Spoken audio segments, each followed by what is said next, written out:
It's Monday here on the North Shore Drive podcast and the Pittsburgh Post-Gazette. We've talked a lot about the obvious players who Steelers fans should be watching in OTAs as OTAs just wrapped up and minicamp is set to begin. But today, we're going to talk about the not-so-obvious players, the players who are fighting to make a roster spot that you should probably be keeping your eye on as the sneaky new favorite Steeler that could emerge during training camp. We'll talk about that with Ray Fittipaldo on the Steelers, and we got Jason Mackey talking about McCutchen's 2000th hit and where the Pirates are after their series win over the Mets, all on a fun Monday episode of the North Shore Drive podcast. I'm your host, Chris Carter. Let's get into it. You are now listening to the North Shore Drive podcast, a show on all things Pittsburgh sports from the writers of the Pittsburgh Post-Gazette, hosted by Christopher Carter.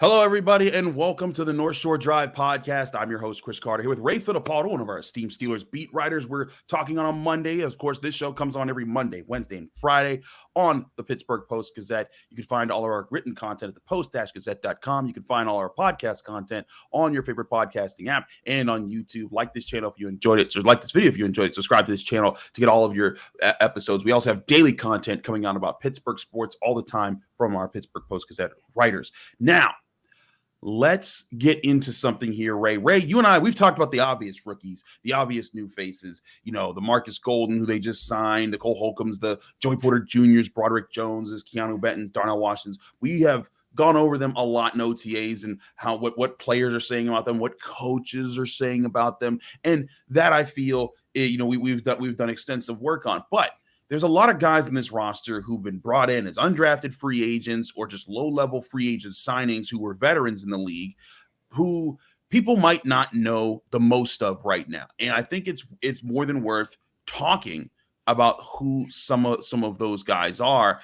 And you, in fact, wrote about one. And I think the thing that we're looking at here is these are all guys that right now they just need to look okay. And because when training camp comes, that's when you'll need to show that you have that you have the it factor that's going to make the 53-man roster or at least the practice squad roster. And you wrote about a guy, Monty the Mullet, talking about a guy who's trying to make the team for a fullback coming out of Iowa. And this is Monte Pottebaum, who came to this, who's with the Steelers now, worked in OTAs.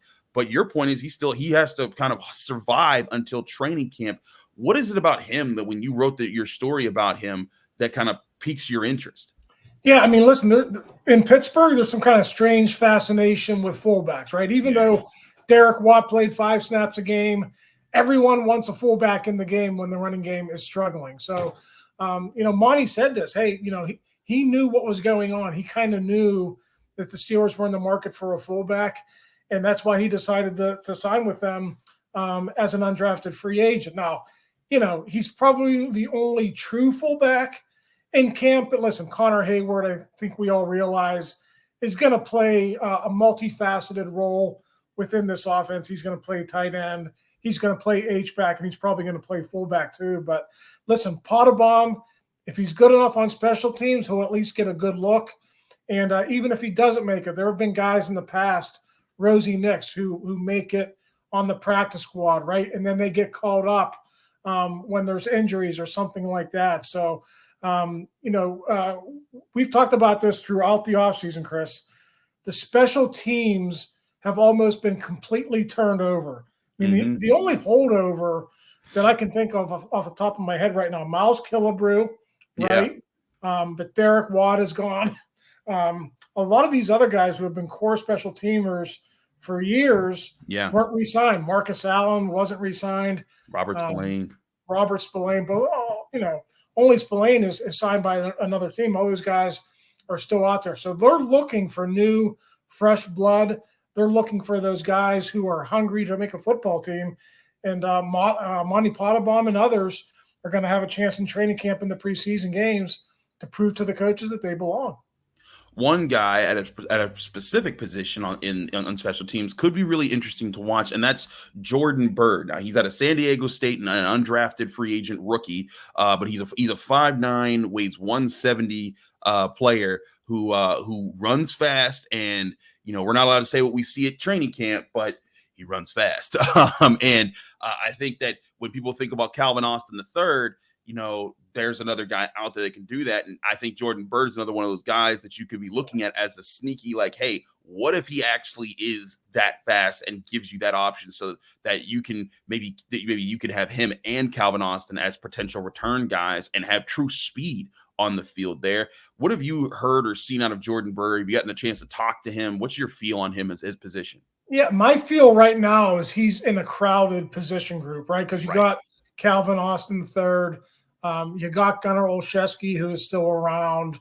Anthony Miller is still a guy who's around, who figures into that slot and potentially punt return duty. So, I think Jordan Byrd is going to have to ball out to get on the radar. But there have been guys, not only with the Steelers, Chris, but other teams where they come out of nowhere, they make an impact in special teams in the return game, and they find a home somewhere. Who's the name of the guy who had a great camp with the Steelers, played in the CFL, and then the Steelers had to cut him, but then the Broncos picked him up, and he was like their returner for like 2 or 3 years. Not Steven Smith, because he was just here. I know who you're talking about because he was dropping passes, but he was really fast, and he was really good, and he was really good for the Broncos for a couple of seasons. He was dressing for every game, and he was making plays for them. So it doesn't have to be with the Steelers. Deontay Spencer. Yes. So it doesn't have to be with the Steelers, but if you can get on the radar by some team, if you put good tape out there in training camp, and there's all kinds of CFL coaches who hang out at training camp, or you can put good tape out there during the preseason games. Even if you don't make the Steelers roster, you could hook on somewhere else. So my take on Byrd is it's really crowded. The path to a roster spot for him is probably more difficult than others, but hey, he can still go out there and force someone's hand, I think. I think it'd be very interesting to see how they work that in moving forward, because he could be like you said, he's in a crowded room, but speed kills, and the Steelers, they haven't had a return man, I think, be truly dangerous since Deontay Johnson was doing it in his second year in league in 2019. You remember that return he had against the Cardinals in that game when they really needed one. They're a team right now that, man, like, with the way that they want to play ball, they're not going to be a team that scores a lot of points. They're a team that you hope scores more points than they did the past few years. But they're a team that could use a breaker, a guy that gets you, maybe like 4 or 5 good returns this year, that just at the right point of a game, he gets you the juice. He gets you like inside the other team's 30 or gets a touchdown or two. Those type of things could be, be an asset that Mike Tomlin's looking for. So for both Calvin Austin and Jordan Byrd and guys like that, I think that's an interesting position they have right now. Yeah, I mean, part of the calculus for the coaching staff too is how much value are you going to have on returners now, because the way the kick game is set up with the new fair catch rule. Listen, if all you got to do is fair catch, that's going to not make the kick returner as valuable. Now, there's still value in having a game breaker at punt return, but again, when you're dressing a roster, how does that all fit in? So ideally, if Jordan Byrd would force his hand to make his way onto the team, he's also going to have to be a really good player in the slot and those gadget plays as well, right? Because those guys inevitably end up getting 5 or 10 snaps a game. So you're going to have to earn your way onto this team if you're a returner. You're going to have to play receiver too. And, Byrd's going to have to prove that in training camp as well. Absolutely. Want to talk more about other guys that might be getting overlooked right now, Steelers fans who just, you're not at the facility. You don't look at the entire roster, but guys that you should have your eyes on as they head into minicamp here. But first, want to talk to you guys about our great sponsors at GameTime.co.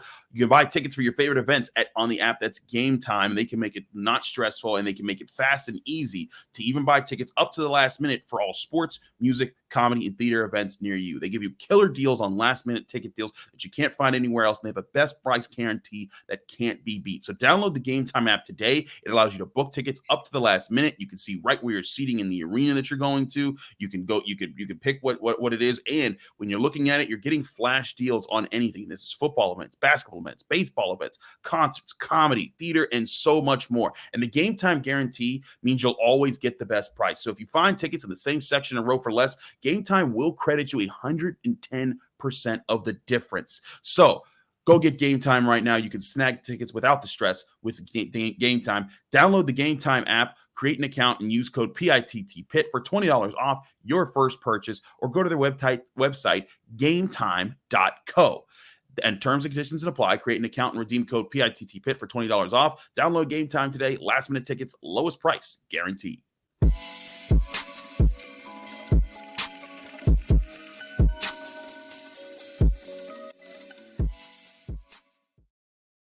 Back here on the North Shore Drive podcast, Chris Carter, Ray Fittipaldo, talking more about the Steelers before we flip over to the Pirates with Jason Mackey. But Ray, last year, he wasn't a surprise to the Steelers coaching staff because they loved him when they got him as an undrafted free agent. But he was a surprise to everyone who didn't know about this guy in college, and that was Jaylen Warren. And he was the guy that kind of came in and everyone was like, wow, look at that guy. He undrafted and he's already a good number 2 running back. He runs hard and he just inspires. There's so many people that are excited to see what Jaylen Warren does in his year 2. And he looks thicker. He looks stronger. But what about this year's? Who could be a Jaylen Warren this year? They got a new running back in Alonzo Graham, and that's a position where, sure, the 1-2 punch at running back's probably settled, but that third spot with Anthony McFarland there, that could be open there. Where do you see Alonzo Graham, or is there another young running back that you might have your eye on to be the third option for the Steelers right now? Yeah, I think that's a great point about the running back room. They are firmly established with their 1-2, but who's going to be number 3? Anthony McFarland has the draft pedigree, but let's face it, he hasn't really done much since he's been here. This is kind of a make or break year, I believe, for his career. And he spent most of last season on the practice squad. I think he maybe got called up for a game or 2, but that was it. So, yeah, I think he'll have some challengers. Graham is one name to keep an eye on. He's been pretty good in OTAs, but there's going to be other guys who are going to be able to sort of get on the radar too. And if I've learned one thing over the years, Chris, about covering Steelers training camp, if there is one position group that suffers more injuries than others in camp, it's always running backs. So you're going to see guys get hurt. You're going to see other guys brought in. Hey, it could be somebody who's sitting on the street right now who gets an opportunity in mid-August to come in here and show what they could do. That's probably the most flexible position on the team in terms of guys coming in and coming out because of injuries. There are going to be a bunch of guys who will be vying for that number 3 role. Right, I feel you on the injury point here. It was, what was it? Maybe 8 years ago when they were down to Fitzgerald Toussaint in a playoff game. It was his fumble that lost them there. So I do think there's definitely value in guys that are like that. And Alonzo Graham is a guy who they signed out of Morgan State, HBCUs, baby. But he's a guy who's come on and he looks kind of quick. And, guys are talking about, I'm like, hey, his footwork, that's something to kind of smile at there if you're the Pittsburgh Steelers. But there's other guys on this roster right now that you look around. I don't want to say that he's in this category because he was a draft pick. And I think that there's a lot of people that see him as a sleeper draft pick, but that's Corey Trice. And normally 7th round draft picks are very much like, will they make the roster? I don't know. Like Spencer Anderson, I think, is in that camp just because we don't know what's going to happen there. But there's something different about Corey Trice with his size, his athleticism, and how he fits in, what the Steelers want the cornerback room to be. What is it about it? Like, do you see him as a definite to make this roster, or does he have a lot of work to do? Well, if you remember, a lot of the draft analysts had like 3rd or 4th round grades on him. So a lot of times guys like that, you almost have to take where he was drafted out of this. Guys with that type of size and that type of potential, Chris, sometimes they find their way onto the 53-man roster, and they might not dress on game days, but they are those developmental players that you don't want to expose to waivers, that you just kind of want to be patient with. So, there's always 1 or 2 guys like that. A lot of times it's an offensive lineman that you don't want to expose them because other teams know about them, but they're not ready to dress and help your team yet. So maybe Corey Trice, he'd be perfect as a guy on the outside on return game, right? Oh, as a gunner or as a guy who is on the outside in the return game. So if he shows that, if he can get on the field that way, hey, maybe he gets a hat on game days. But I definitely think right now, as we sit here, listen, we're not even the mini camp yet. But as of right now, I think he's a guy who, yeah, I mean, he's probably a 53-man roster guy, and we'll see what his role is on Sundays throughout the season. I think that's going to be a big question moving forward is, how good can he be? Because if he comes into his own as like one of the guys they can bring off the bench and be solid, as a cornerback, like if he's even like James Pierre a year or two ago, I think that's a win for the Steelers, because then again, he's a rookie 7th round pick. All he has to do is hang around, and the idea of potentially maybe in 3 years' time, because you figure that Levi Wallace and Patrick Peterson, one of those two guys is probably going to be here next year with Joey Porter Jr. But maybe in 3 years' time, if the Steelers 1-2 punch at cornerback were 2 6'3" guys on rookie contracts who you have the potential to kind of lock up for long term, and that way you don't have to worry about cornerbacks anymore. If Joey Porter Jr. works out, that's not a given. If Corey Trice works out, that's not a given. But the idea of that, getting that all solidified in one draft, I think that would do a world of help for this Steelers organization that, is notorious. One of the big talking points is how they've missed on cornerbacks so many times over the past decade or so. And if they could solve it all in one draft, I think that would do so much for what this team's trying to build right now. Yeah. Hey, listen, Corey Trice has been impressive as a corner, but remember, I can't remember if it was Grady Brown or Terrell Austin who came in to talk to us after Corey Trice was drafted, and they were open. They would say, hey, listen, he might have safety capability down the road. So, hey, maybe he turns out to be a chess piece within your defense. We'll have to see how that develops. But, yeah, 2 6'3" guys in the secondary, whether they're a corner at safety, you're talking about, recreating that, Legion of Boom type effect that, the Seattle Seahawks had for all those years, when they had Cam Chancellor and a lot of other big and rangy defensive backs. So we'll see how Corey Trice fits. Right now I think – he's probably, I don't know if he's in a roster battle with James Pierre, but he's probably in a game day 46 battle with a guy like James Pierre. And, I think that'll be one of those, down the line depth chart type of battles that we'll be talking about in July and August. We certainly will be. There's a lot more to talk about. Minicamp starts up Tuesday. We'll be there here for the Pittsburgh Post-Gazette. He's Ray Fittipaldo. Thanks so much, Ray. We're going to flip over topics right now. Andrew McCutchen getting his 2000th hit in front of the home crowd in the last game before they get back on the road here. What the special moment was and what Andrew McCutchen's legacy is, we'll talk about with Jason Mackey here on the North Shore Drive podcast. Stick with us. We'll be right back.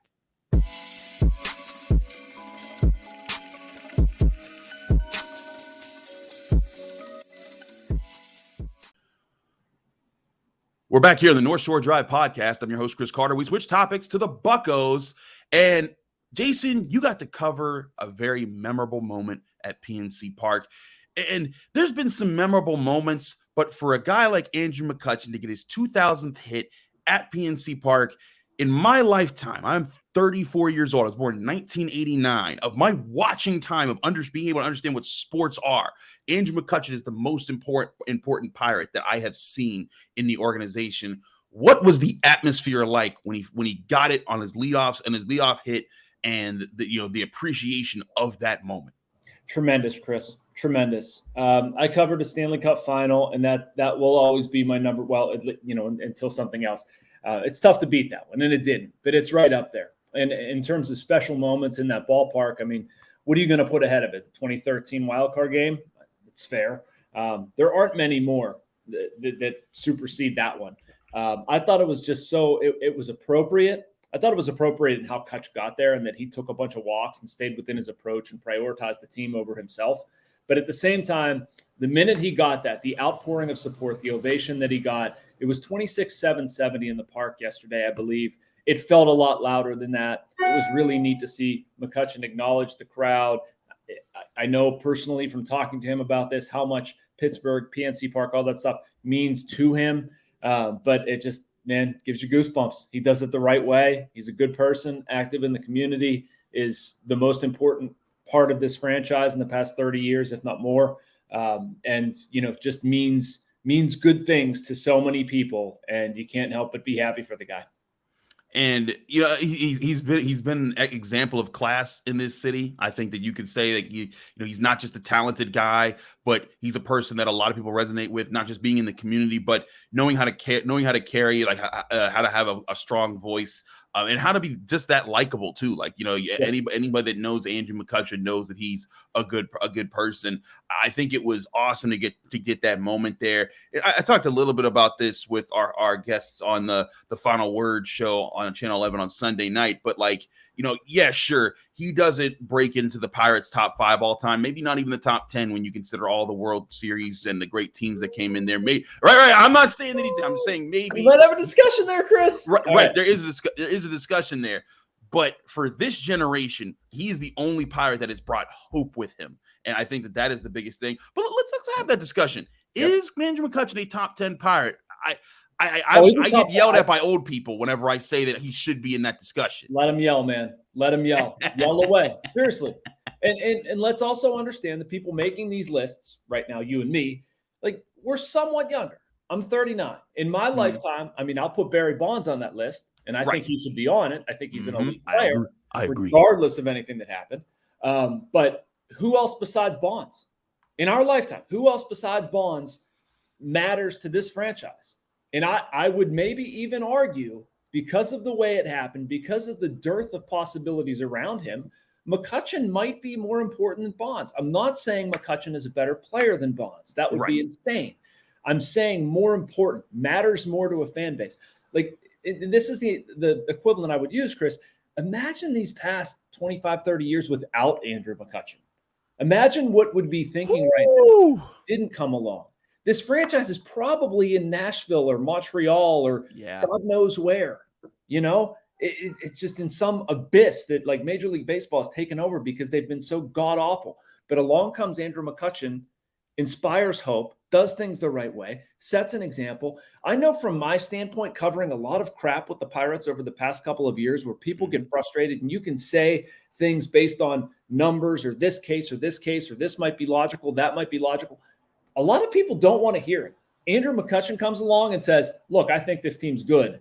People are like, okay, well, Kutch said they're good. Kutch said they're good. It's okay. Like, that's what he means to people in this city. And I don't blame them. Like, that's okay. But he's just so important to this franchise. Easily in the top 10 for me, maybe in the top 5. What about you? I put him in the top 10. It's partially because, like, again, for me, like you're 39. So, like, when the Barry Bonds Pirates were happening, you were probably like 7 years old or something like that. Yeah, about that. 7 or 8. Yeah, I was born in 83. I was 3. I don't remember that. Like, I was a baby, and I don't, and like, to me, like, growing up and then hearing about it after the fact, it's kind of the same thing like hearing about the 70s Pirates. It's like, I know who Barry Bonds is because I got to see him when I was like in my adolescence, be a home run king and all the stuff that was happening with him with the Giants. But like, I didn't get to see the Pirates version of him. And so McCutchen, I mean, as a kid, I went to Three River Stadium a lot. It was always bad. When I watched, Jason Kendall was my hero, like as a kid growing up in Pittsburgh. And then when Andrew McCutchen came along and, they started to build up something and it was all built around him. That's again, why I think that there is a level of importance when you resurrect something and you give people hope. I say a similar thing about Kenny Pickett with Pitt football, because Pitt's been, floating around, been decent, but Kenny Pickett had 1 year where he went ballistic. He flipped everything around. They won an ACC championship. The next year, they kind of ride that wave. They get 9 more wins. And now they're pulling in all these different recruits, and they're starting to get excitement. And people are talking about, hey, could Pitt be a contender at some point? All because I think Kenny Pickett inspired confidence in that team. I think Andrew McCutchen is a bigger version of that for the Pirates because he did it for so long and, got them to several playoffs and put them in those conversations. But oh, no, go ahead, Jason. Sorry. And I would just put a bow on it like this, Chris. I think it's 2 separate conversations. Like, if we're going to talk about, and to put it in Kenny Pickett terms, like, is he the best quarterback in Pitt history? No. Maybe not. There's a guy named Dan Marino who might, Right, exactly. And it's tougher there. But you're not going to say Kenny Pickett is the best anything. But most important, Andrew McCutchen, I'm not going to say is the best Pirate or is one of the best Pirates. Like that's going to be Roberto Clemente, Willie Stargell, Dave Parker, whatever. You can have your cases. I'm not trying to prop Kutch up there. What I'm trying to say is most important, means the most to a group of people over time in a significant swing of the franchise. That's how I would back that up. I hear you entirely. Let's talk about the Pirates themselves a little bit here. They were able to pull out a win in the Mets series. Mitch Keller able to come in and get off the schneid. He'd been struggling for a little bit. They win 2-1. They're now 34-30. They beat the Mets 2-1 in the series here, and now they get ready for a slate of 9 straight games of NL Central play against the Cubs on the road. 3 against the Cubs on the road, 3 against the Brewers on the road, and then 3 against the Cubs at home. Jason, what is your outlook of how this team has kind of bounced back from the A's series and how this upcoming stretch is going to flow for them? Chris, I was really impressed with how they came back from the A's series. That had a possibility of completely torpedoing this homestand. Starts out with so much promise against the Cardinals and sweeping 3 over the weekend. You lose 2 of 3 from the A's. I mean, they could have taken it to the house, packed it in, whatever you want to say, had a crappy series against the Mets, and then that's that. And they didn't. They played really good baseball. I loved what I saw from Mitch Keller yesterday. Wrote about this morning for our website, post-gazette.com. Check that out. But about Mitch Keller's start, too, and what he did using the cutter, reestablishing that, what that means for him. But not just that. Rich Hill pitched really well. Got some offense where you needed it, some key bullpen performances. Anyway, what that tells me, Chris, is that this team is very much alive and kicking. They're a game ahead in first place in the NL Central, which seems crazy to say on June 12th. But I am very curious for a lot of reasons what's going to happen in Chicago and Milwaukee. I don't have a great feel on the Cubs. I don't have a great feel on the Brewers. I think that it's absurd 2 months into the season we've seen neither one. I think that's a flaw in Major League Baseball scheduling, but I haven't seen anything from afar that tells me that the Pirates are, ill-equipped to compete in this division. They're right there. And if they're able to handle adversity, have a bad series, bounce back, do what they did against the Mets, get strong pitching, enough offense, really like, by the way, I'm burying this, Brian Hayes and what he did offensively this homestand, you're getting that stuff, man, this team can compete.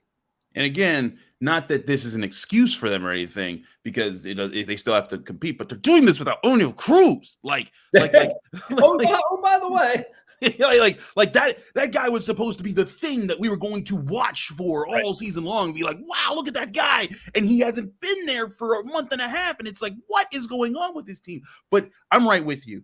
They have stayed afloat there. They don't have to crush these next 3 series. They don't have to go 7-2 or even 6-3. But if they hover around there, they keep it around 500, 5-4, 4-5, even 3-6. I think they still keep themselves in the conversation. Like, hey, you're still within striking distance. This won't define your whole season. But if they can get a good run here, if they can win 7 games or something like that out of these next 9 against the division, they can give themselves some distance, especially with the Brewers and everything.